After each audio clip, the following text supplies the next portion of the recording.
안녕하세요. 저는 십선비입니다.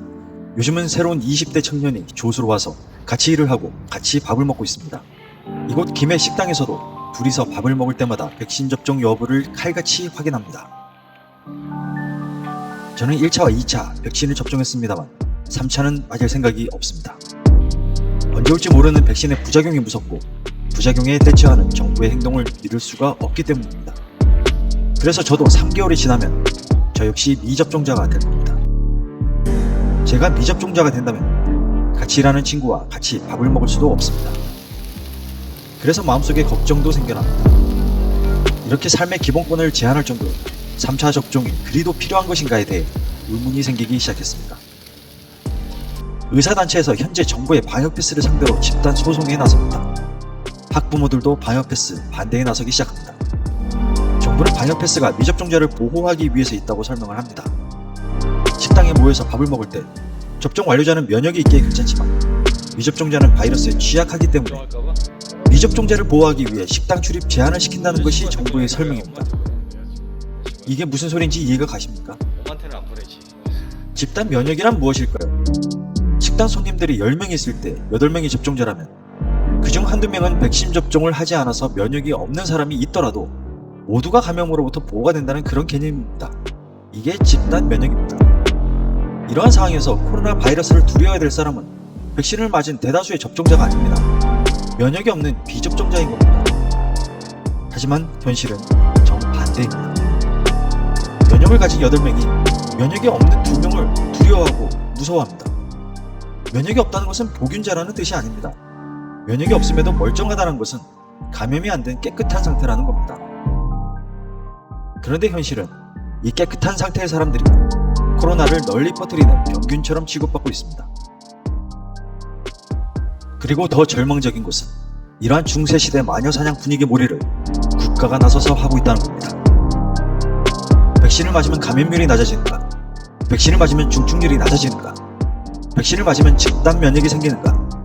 백신을 맞으면 후유증은 없는가? 백신 후유증이 생기면 정부가 책임지는가?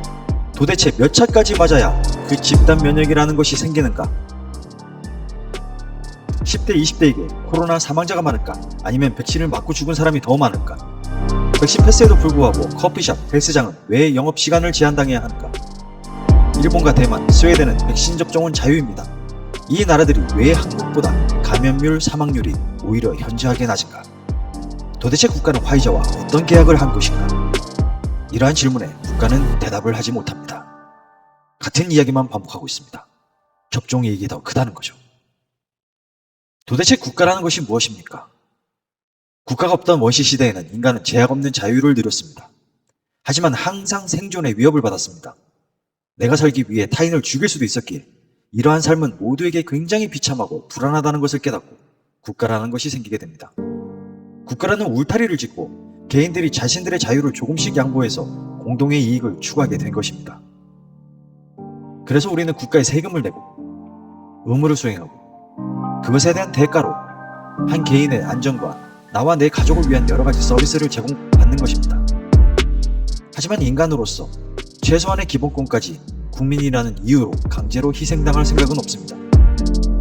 국가는 국민에게 왜 백신을 강제로라도 맞아야 하는지, 어떤 이익이 있는지, 백신 패스는 어떠한 당위성이 있는지 국민에게 설명하고 납득시켜야 합니다. 하지만 지금 국가는 앞서 말한 몇 가지 질문에 답을 하지 못하고 있습니다. 접종에 대한 이득이 더 크다라는 말을 반복하고 있을 뿐입니다. 저희 아이는 둘째 아이는 보컬을 전공하는데 백신을 맞지 않으면 이제는 다른 학교 가서 노래를 할 수 없다고 합니다. 공부할 수 있는 권리, 교육 받을 수 있는 권리는 최소한 보장해 주셔야 되는 것 아닙니까? 군대에서 야전삽으로 후임병을 폭행하는 사건이 벌어진 적이 있었습니다. 앞으로는 이런 사고를 없애겠다고 국방부가 내놓은 방지책이 어이없게도 야전삽을 네모반에서 없애겠다는 것이라고 들은 적이 있습니다. 뭐가 문제인지를 모르고 야전삽이 잘못했네 하는 그런 독특한 사고방식인 거죠. 지금의 우리 국가도 똑같습니다. 모든 문제를 야전삽을 없애버리는 방법으로 대응합니다. 재래시장이 힘들다 하면 경쟁자인 대형 마트를 규제합니다. 어린아이가 안타깝게 교통사고로 사망하면 차를 운전하는 운전자를 협박하는 민식이법을 만들어냅니다. 아이들이 게임을 많이 한다고 게임하는 시간을 몇 시부터 몇 시까지 하라고 국가가 나서서 정해줍니다. 서울에 미세먼지가 많으면 멀쩡한 경유차의 서울 진입을 막아버립니다. 아예 부부간 성행위 횟수도 주 몇 회만 하라고 정해줄 것 같습니다. 국가를 운영하는 모든 사고방식이 국민을 통제하고 제재하는 방식으로 귀결되는 것이죠. 즉 칼을 휘두르는 것으로 귀결됩니다. 우리가 국가라는 존재에게 칼을 준 것은 맞습니다. 국가는 그럴 권리가 있습니다. 하지만 그 칼이 결국에는 우리 개인의 이익이 될 것이라는 믿음이 있어야 됩니다. 하지만 최소한 최근 몇 년 동안 지켜본 국가라는 존재는 그 칼로 마녀 사냥만을 지속적으로 해왔습니다.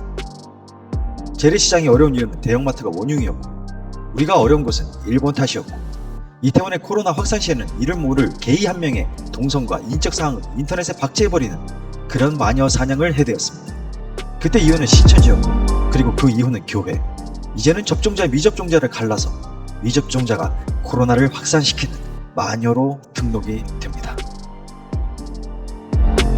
그리고 그 누구보다도 마녀 사냥과 인민재판에 특화된 우리들은 눈에 불을 켜고 그 마녀 사냥에 동참합니다. 그리고 내 자신이 누구보다도 정의롭다고 믿어버립니다. 개인의 자유와 인권은 어디로 간 걸까요? 간접 민주주의를 통해서 내가 뽑아놓은 정치인들의 생각과 그 철학은 꼭 그들을 뽑아준 우리들의 생각과 일치하진 않습니다. 그래서 우리는 항상 그들에게 물어야 됩니다. 이 정책은 우리에게 무슨 이익을 가져다 주는가? 우리를 보호하는 정책인가? 군대라는 공통적인 경험 덕인지 이상하게도 한국인들은 전체주의, 집단주의에 큰 반발감 없이도 적응을 해버립니다. 하지만 우리는 이제는 물어봐야 합니다. 왜 이러한 내 개인의 자유와 인권까지도 침범하는 정책을 과연 누구에게 물어보고 실행하고 있는 것인가?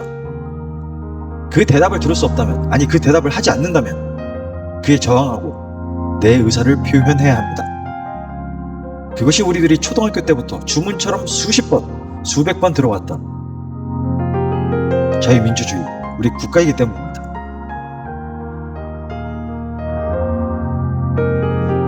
지금 국가가 우리에게 하고 있는 행위, 그리고 그에 대한 저항조차 하지 않고 오히려 더더욱 눈에 불을 켜며 마녀를 잡으러 다니는 광기의 시대에 살면서 혼자 힘들어하는 게 아닐 거라고 믿고 싶은 저는